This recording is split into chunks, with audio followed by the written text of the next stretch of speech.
You cannot know how much is going to be used for energy in your body and also how much your body needs. That's a given. Wow.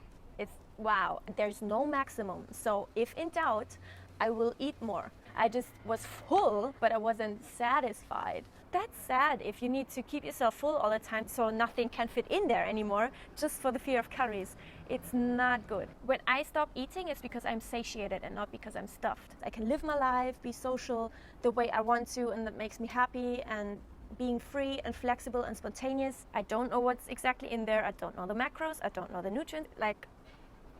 I don't know. I do still feel that my body is quite sensitive to when I'm not eating enough, because my symptoms return the day that is happening. That's how I know I'm not eating enough, and then I'm going to eat more, and the next day it's going to be fine again. It's that obvious. The more you eat, the higher chance you actually have that your belly is going to be flatter. We tend to think the opposite, right? We tend to think the more we eat, the more we're going to be bloated, but once your body is in a state where it has recalibrated, rebalanced, and it has all the energy it needs, it is going to have smooth digestion. My body needs nutrients, but more nutrients is not necessarily better. You don't need to hit your greens every single day.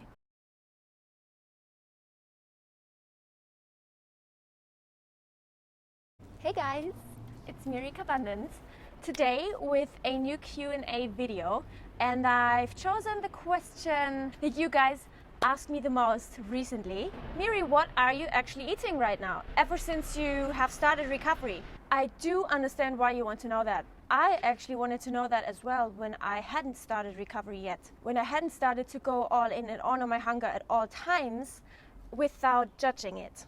My first point is actually there are no rules. On the one side, and on the other side, I actually made up some rules for myself that actually enhance recovery. Like, for example, instead of the rule I have a maximum that I had, before recovery, I now have a minimum. Like, just rules that I just lean onto when I'm insecure, because I am not free of eating disorder voices. I think once you had an eating disorder, you are always going to be prone to be attacked by eating disorder voices, especially when you're not eating enough. That's what I found. When I'm not eating enough, these voices get really amped up again. And when I'm eating my minimum and honor my hunger, like no matter how much more hunger I have, as long as I do that and honor that and eat as much as my body tells me to, I am able to keep my eating disorder voices at bay. Like, then I'm living a normal life. I'm living mentally healthy, free, not focused on food. But as soon as I don't manage, for whatever reason, eat a minimum, which is, for me personally, 2,500 calories, I just took the Minimart guidelines and just I just took that as a starting point, and then I saw, well, actually, that really aligns with my body's hunger cues. It's individual for everyone, but for you it can be also minimum 3,000 calories that your body needs without any exercise or so. You want to start somewhere, right? So that's a good starting point. That has just really helped me, because usually that's like the opposite of what the eating disorder wants you to do. And it's not only about eating disorders, but you can also get into this metabolism slowdown state with your body when you're just not eating enough, no matter for which reason, right? So your body cannot distinguish between famine and dieting, which is kind of voluntary starvation, basically. Other rules that I have made to reach my minimum: I will always eat when I'm hungry, no matter what time of day it is. Be it 3 a.m. in the night, because I wake up hungry and then I'm going to get up and eat something. Not only when I'm physically hungry, but also when I'm thinking of food. That is a signal of your body to eat. Also, some other thing I hold on to is I am not comparing my food intake to the food intake of others. This is a huge one. It's not easy, okay, in the beginning, but you do have to just blind everyone else out. What they're saying, what they're doing, how much they're exercising, how much they're eating.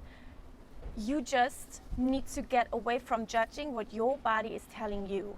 So, and then also, I don't judge what my body is craving. If it's craving something not whole foody, I'm going to eat it. But most of the time, actually, it is whole food. Like, let's just get straight into what am I actually eating. So most of you know, I did recover being a vegan. I did think about it a lot, if I should do that, because there are people that argue against it. But for me personally, it was only ever like the fear of calories. Obviously, I also suffer from orthorexia, so I did ask myself, am I just vegan to be like the most healthy? I actually come from a place of self-love and love to others. So veganism has always been aligning with my personal values towards myself, towards nature, towards other beings. So that's that. But also health-wise, I just cannot stomach, I cannot digest dairy well, and meat, it just is heavy in my stomach. It just gives me severe bloating.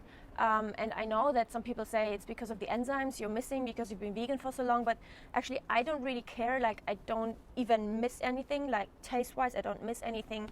And as long as I eat enough calories, as long as I'm not orthorexic in the vegan realm, as long as I'm not a whole food fanatic, and as long as I can live my life, be social the way I want to, and that makes me happy, and being free and flexible and spontaneous, I'm all fine with that, and I'm happy that I can just live to my moral values.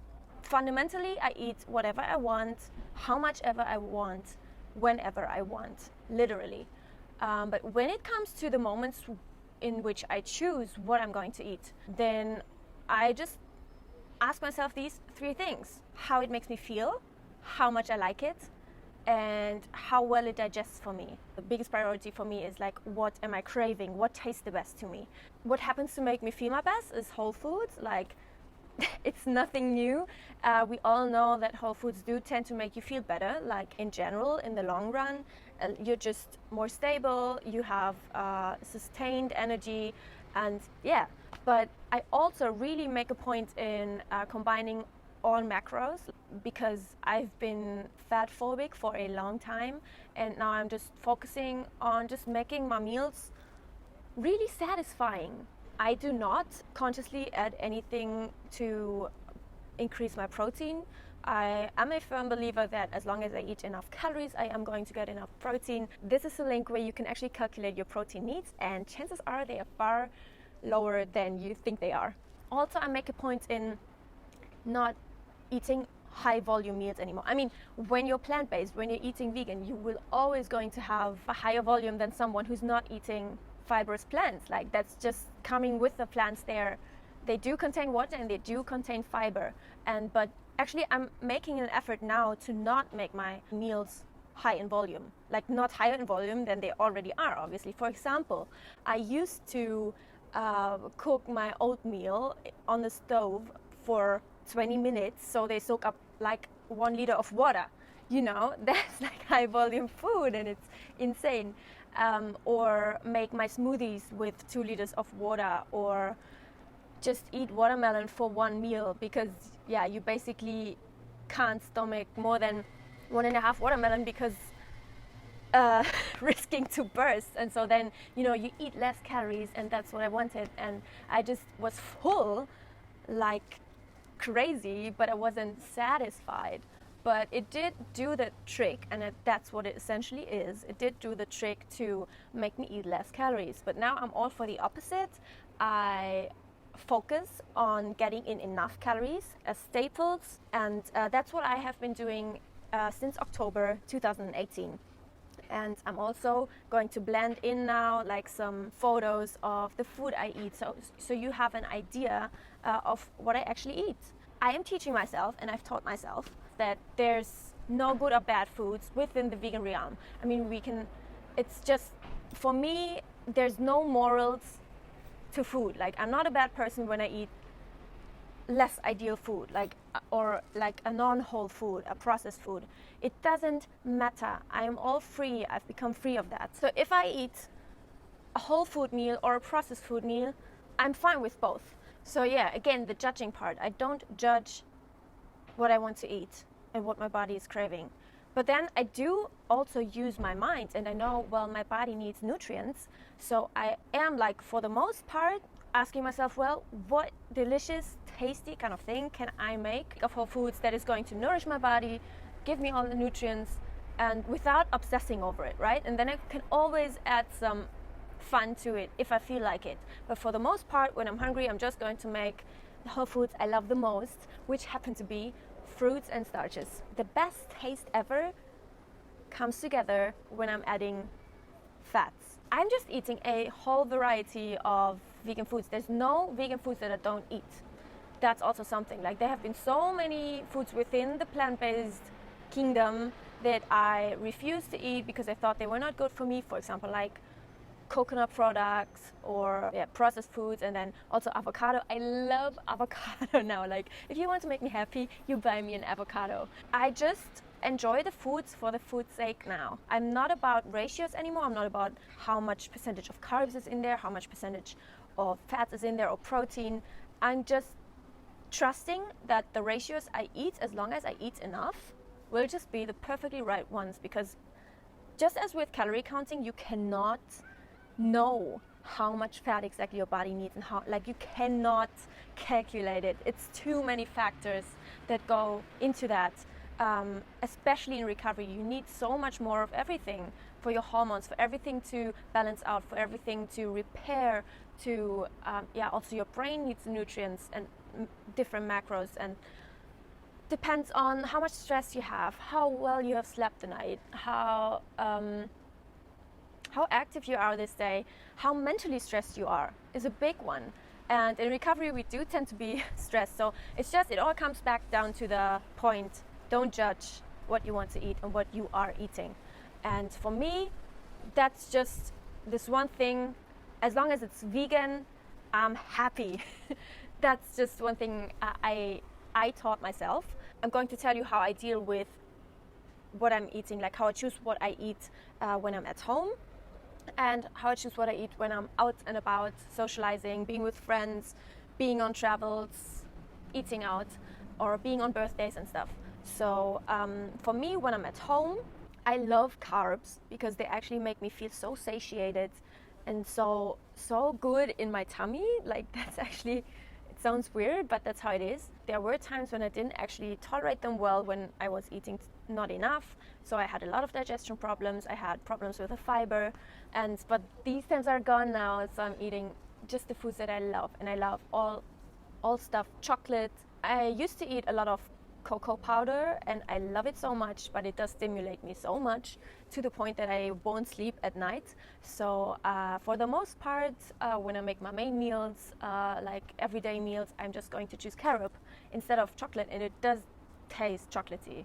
It's obviously not the very same, but it's part of the point. I choose what makes me feel good, and if it, like cocoa powder, actually made me feel anxious and I couldn't sleep that night, also the same thing with coffee, then like I will enjoy a coffee or chocolatey thing whenever I'm eating out with friends or someone offers me some or whatever. But like for me, on a daily basis, I'm just going to go for like stimulant-free stuff. But I love chocolatey taste, so I'm actually eating that on a daily basis. I eat fruits on a daily basis. It wouldn't taste to me as well if I didn't add the fats. Let's be honest. Over other days of fear of fats, so I'm always going to add like coconut or almond butter or peanut butter or hazelnut butter or cashew butter, or like coconut milk, flax seeds. Oh my gosh, I roast them, or also sunflower seeds. I roast them in a pan. Sesame seeds, I do the same, and then I'm actually chewing it, and then I'm adding it to my meal. It might sound gross, but that's just genius. It tastes so good. Like the toasted seeds, I just make butter out of it basically with my teeth, and then I mix fruits into a bowl, a huge fruit bowl, and I put coconut milk, a lot of like creamy stuff, because that's actually what seed and nut butters are, right? So it just tastes so bomb. It tastes like yogurty, milky, creamy, cheesy, like cheesecakey dessert with fruits, and it's wow. But it wouldn't be a whole meal for me if I didn't then also eat in that meal, usually after the fruits, because it digests best for me, a bowl of oatmeal. And what I'm doing is I just boil water, and then I pour it over my oats and raisins. I always sweeten them with raisins, like a handful of raisins, like a cup of, and I don't actually mean like a measure cup, but just some glass, oats. And then, but sometimes I also just do it like whatever, what looks good for me, and then put a handful of raisins, and then I add water, and then I wait for like maybe half an hour or so, but then it's like perfect consistency, really, really nice. For example, yeah, making like a chai oatmeal type of thing. I sweeten it to taste with fruits, season it to taste. I actually like to put like curry and cinnamon and nutmeg and cardamom and cumin and pepper, actually black pepper and salt. Or when I want something chocolatey, I'm gonna make I'm also gonna sweeten my oats with raisins and then carob, or you can use cocoa powder if you don't have any problems with it. It's so divine. And then I add coconut milk and peanut butter or hazelnut butter if I want something nougaty, Nutella kind of thing. And the peanut chocolate thing is Snickers. I eat that on a daily basis because I love it so much, and it's so dense because I'm not doing it with a whole lot of water anymore. It's so dense, it's calorie rich, it feels so good in my stomach. It's not too much volume, it's not too less, like I'm so satisfied, I can go for hours. Then to the oatmeal I'm going to add like the seeds and nuts, coconut milk, and also whole cane sugar. The very, very brown sugar. It's really, really yummy. Such a small processed amount of foods. If you add it to the whole foods you're eating, it will not confuse your body. I really have come away from that fear of processed foods, and it will not be detrimental to your health or your metabolism as long as you get all the nutrients, like in general. When you're eating so many whole foods that you're just satisfied and everything, you are not going to crave a whole ton of processed foods. And then the moments where you do want a processed food, then just eat it and it's fine, and it's not going to take away anything from your body and health. That's how I deal with it now. I do tend to crave the same things on a daily basis, but sometimes I change it up, sometimes not.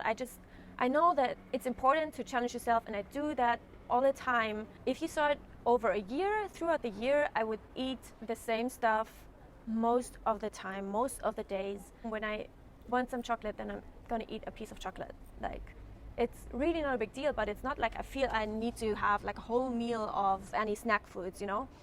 But if I do, then I will. But it usually is just a sign that I didn't eat enough calories from nutrient-dense foods. And yeah, but the thing is, I don't obsess about nutrients anymore. I don't obsess about eating only whole foods anymore. I just eat vegan foods that make me happy and make me feel great, and that's it. And you know, that's just really worked so well for me to have like that long-term feel-good aspect together with eating what I really want right now thing. And it's just satisfying me not only on a taste level, but also on a physical, cellular, nutrient level. And that's great because it makes me feel great. I don't have to explain why we need nutrients. I just don't obsess about eating more and more nutrients and like not getting enough nutrients. But I just eat whole foods most of the time, and then I know as long as I eat enough, it's going to be enough nutrients. And then there are the fun foods. When I started my recovery, I tended to save the fear foods and the processed foods, like the less ideal foods, which I don't look at them that way anymore. Yeah, for social events, like when I'm going out with friends, you know, because I still was afraid of them. So that was a sign I was still afraid of them. And it did challenge me so much. By now, I am eating fear foods or challenging foods or less ideal foods whenever I want them, also at home. It just happens to be not very often because I do eat enough for my body. The way I know that is by looking at my hormones, at my cycle, at how I feel, how my sleep is, everything. Like, I don't suffer from the symptoms anymore. If you want to know the symptoms that I went through, they just always go hand in hand with undereating and not eating enough and metabolic slowdown. Then look at my timeline on my website, link is here. So the balance between getting enough nutrients and then just eating whatever you want has really been working nicely for me to cover these aspects of feeling great and eating tasty shit, basically. We do make a point in buying organic, but not everything. I have made a video, like my recent video was on that, why you want to go for organic food. Just watch it. It's a game changer for all kinds of disease and also concerning your weight, especially gastrointestinal issues. I come from a background of having gastrointestinal issues very much. I do have problems with some non-organic products. I do get a lot of bloating, and I don't usually bloat anymore at all. Like, I'll only bloat if I eat food with a lot of emulsifiers and like additives in them. But for foods that only have like whole food ingredients in them, and the only thing that could be the reason is glyphosate, pesticides, like because it's non-organic, then it just really makes me feel so crappy, so much pain in my stomach, and not to mention the gas that comes with bloating. So I just choose to buy them organic, and it's really easy to do so when you're buying in bulk. And we are buying from a German company called Ziegler Organics. I can put the link in the description box. And I am planning on doing a discount code for you guys, so you can buy there too, because they are interested in providing to my followers. We've been a long-term customer to them, and this is not a planned promotion or anything. It's just part of what we do. And so I'm just recommending them to you because it really helps us to make eating organic for the staple foods that we buy really affordable, and you get so much value for that price. And it's not even more expensive than buying the non-organic stuff in the supermarket because you're buying in bulk. So that's a win-win. So we do that with whole grain basmati rice, oats, kidney beans, red lentils, and chickpeas. When we were eating or buying chickpeas from the Indian food store, we both had so much bloating after that, and we do cook it really, really well. We have an instant pot, and it makes cooking legumes so easy. I think it really was the non-organic part of that food. So it is shown that glyphosate is really messing up your digestion when you eat it, and so we just bought the organic chickpeas, and no problem with that.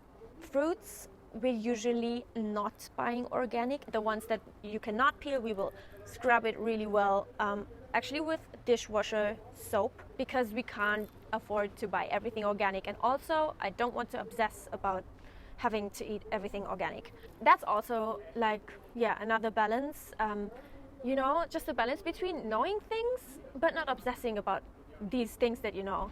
Knowing like science or like facts that there's toxic things sprayed on our food, but then also not beat yourself up for it and panicking when you're eating something that you can't control.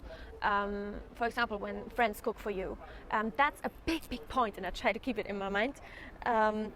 Surrendering the control, giving up the control around food, and letting other people cook for you, and also eat out more often because you cannot measure things then and everything. It's so crucial. It has been so crucial to my recovery. Obviously, also, I'm not weighing anything anymore. I'm not measuring. I'm just going with what I want. I don't have to finish the meal if I'm satiated. I will just eat 1 hour later, or 2 hours, or 3 hours, or 4 hours, whatever. Like, whenever I'm hungry, I'm not going to judge it. I'm just going to eat whatever I want. I also make a point in just making more than I think I will want. I'm always going to support that there will always be enough food around that I like. So I will always eat enough and not risk not meeting my minimum. So I really take responsibility for that. We will always cook in batch. We always have something there. I'm not portioning everything anymore, like nothing actually. I just got in tune with my body again. I just eat as much as I feel like, and that is really satisfying and freeing, and it took away all the calorie fear, and also it gave me so much trust into my body again. Because it really is that way, that your body knows best, and all calorie counting, you will never be able to really calculate your body's needs and what's in a food. There's so many differences between the foods, and it's metabolized in such different ways depending on which food you eat. You cannot know how much is going to be used for energy in your body, and also how much your body needs. That's a given. I think it's really important to find the balance between knowing some science also around how food affects your body, like non-organic food. Just in general, there are things that are a given, but then don't obsess about it, and just live a bit. and live a lot. For some time, I had some problems with the fact that I was craving so many sweet foods, like how about the veggies? You know, you need your veggies, you need your greens. But the thing is, you really need to disconnect from that. And yes, veggies are a very important part of a plant-based diet because, you know, don't eat only one food, eat a variety of foods. But you don't need to hit your greens every single day. It's just an average over the whole week, month, year. But for me, I had a hard time accepting that I wouldn't crave savory things until in the evening. So, but yeah, that's fine for me now. I do crave salty and savory for dinner. It all centers around starch, and I use the vegetables, you know, like a reasonable portion. It's because I used to fill up on vegetables. They're a huge high volume food, and I used to really overdo it on the veggies to fill up because I was afraid that I would eat too many calories otherwise. So, but now I do make sure that most of my calories are coming from a starch because they're so satiating. The part of the plate that I always kept small before because I thought they were not as good as eating a lot of vegetables. But yeah, my calories come from starch and also fat, like I do some like tahini or also coconut, or of the toasted seeds I make a sauce from it because, you know, I do chew them, and then I put them in the bowl and I put like mustard and spices, whatever condiments we have. Like, I don't even care about if there's some oil in it anymore or not. As long as it doesn't make me bloated, it's fine for me. Then I have like, yeah, a fat-based creamy dressing.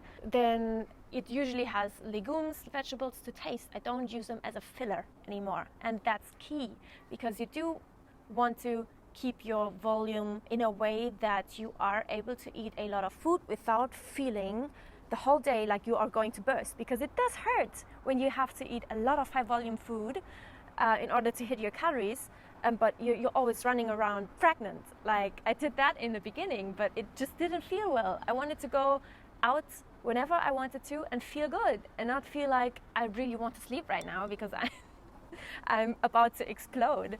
That's how much volume I have in there, and most of it is water. I taught myself to love the feeling that I'm not overly stuffed, because I was stuffed before, and I now, when I stop eating, it's because I'm satiated and not because I'm stuffed. I am also full, but in a comfortable way, and I could go out and move anytime I wanted, and that's really life quality, because that's sad if you need to keep yourself full all the time so nothing can fit in there anymore just for the fear of calories. It's not good. And there is going to come a video on volume eating also, which, for example, intermittent fasting can be part of it if done for the wrong reasons, obviously. For me, it was really important to know that my body needs nutrients, but more nutrients is not necessarily better. The nutrients that are too much are going to be peed out. And yes, there are some nutrients stored and everything, but just keep some balance in your mind. Not everything you eat needs to be full of nutrients like crazy, you know? And just have a life as well. I want to say to the bloating part, I am so thankful that I'm not walking around bloated all the time, because the more I ate, and also the organic food played a big part in it, I just don't bloat anymore. And if I start to bloat and if I start to get constipated, that's how I know I'm not eating enough, and then I'm going to eat more, and the next day it's going to be fine again. It's that obvious in my case. I am really, like, I'm so glad, like, I do have a flat stomach most of the day, and I eat so much food, and it's, you know, so much fiber and everything goes in there, but I don't look bloated at all. And that's just so insane for my mind, and I just want to tell you as well, because we tend to think the more we eat, the more we're going to be bloated. But once your body is in a state where it has recalibrated, rebalanced, and it has all the energy it needs, it is going to have smooth digestion. The more you eat, the higher chance you actually have that your belly is going to be flatter. We tend to think the opposite, right? Hey, so sorry, this video is all over the place. If I'm not portioning or weighing or measuring my food, like, how am I supposed to know that I ate enough? Like, I might be under eating, and that does tend to be the case for people who are having few foods and still having some remaining fear of calories and everything, you know. And I did make a video on calorie counting and tracking versus intuitive eating. Watch that one, it's really insightful. I haven't counted calories for a long time already, but I really just don't want to leave a chance or risk for not hitting that minimum. And what I'm doing is I'm like, there's no calculus or anything, like nothing involved, but I just, at the end of each day, I just go through my head. I'm pretty good at just estimating and guessing the energy value that is in a meal. It's just a rough estimate of the meals I ate, anything I ate. That's how I know I am hitting the minimum, sorry. And anything above that is fine for me. It's just really about hitting that minimum. I do still feel that my body is quite sensitive to when I'm not eating enough, because my symptoms return the day that is happening. And that is never for intentional reasons, but pretty much always for stress reasons, like be it that I'm really busy or have a concert, I'm singing somewhere or meeting friends or traveling or visiting someone, or like non-everyday activities. And then I'm so high and amazed and excited about life that, you know, you don't have most ideal circumstances all the time, even though I do prepare and always make sure I take food with me and everything. But, you know, socializing and living takes some flexibility and spontaneity and spontaneousness. And so if that happens, I will just realize that, I will recognize that, and I will sometimes notice that in the night, because I don't sleep well and I tend to not sleep through the night if I don't eat enough. And then I know why, and also sometimes that's why I have cycle issues. But then I make sure the next day, like I am making sure I am catching up with that, and I'm making up for that loss, if you want.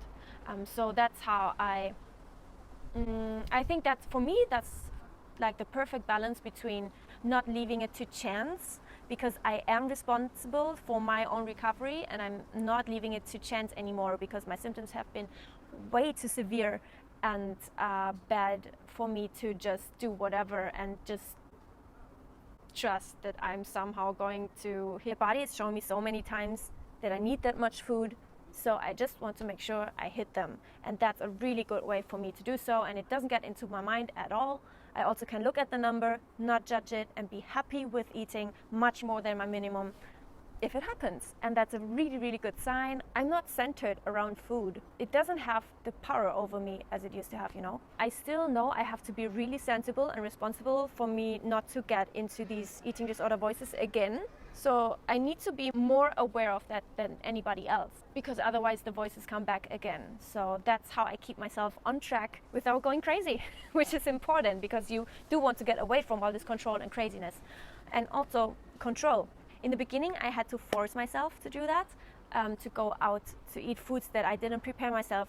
I don't know what's exactly in there. I don't know the macros. I don't know the nutrients. I don't know, is there hydrogenated oil in there?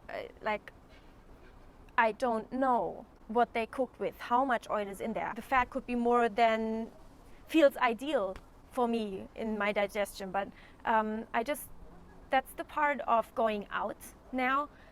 Like how I eat when I go out, I just focus on the experience. I focus on the people. I focus on my happiness.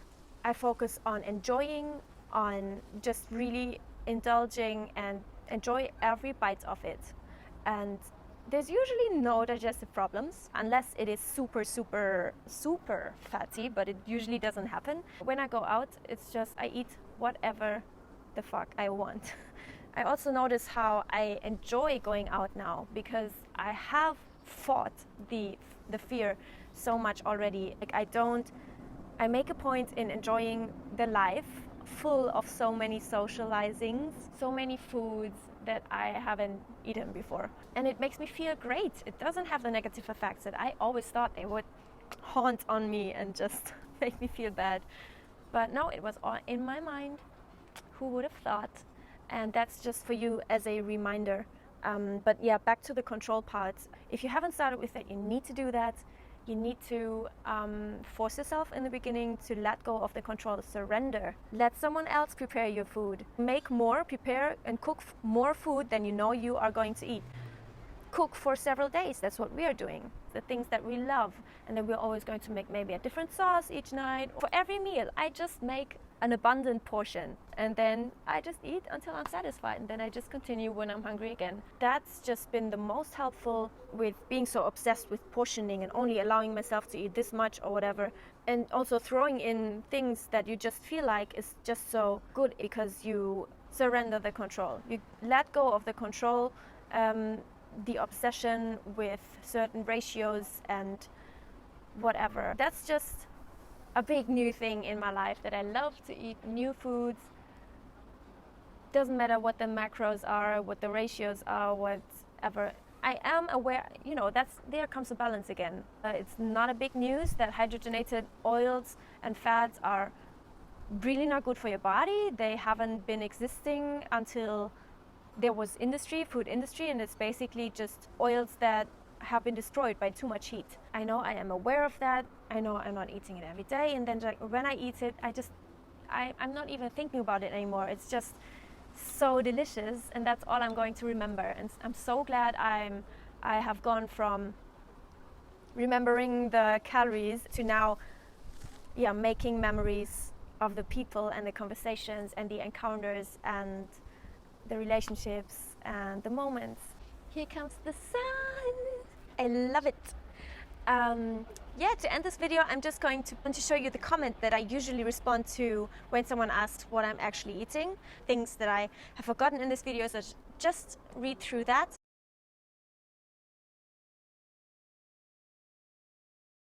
I would be really grateful if you could give me a like if this helped you, because these videos do tend to take a lot of time. Also the editing.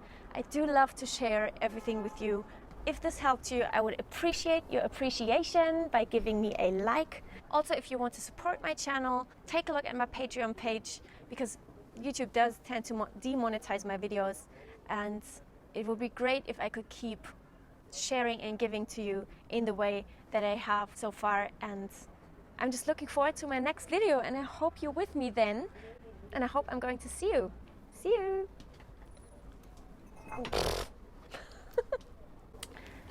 So to end this video, oh my gosh, you are almost falling down. Bye bye!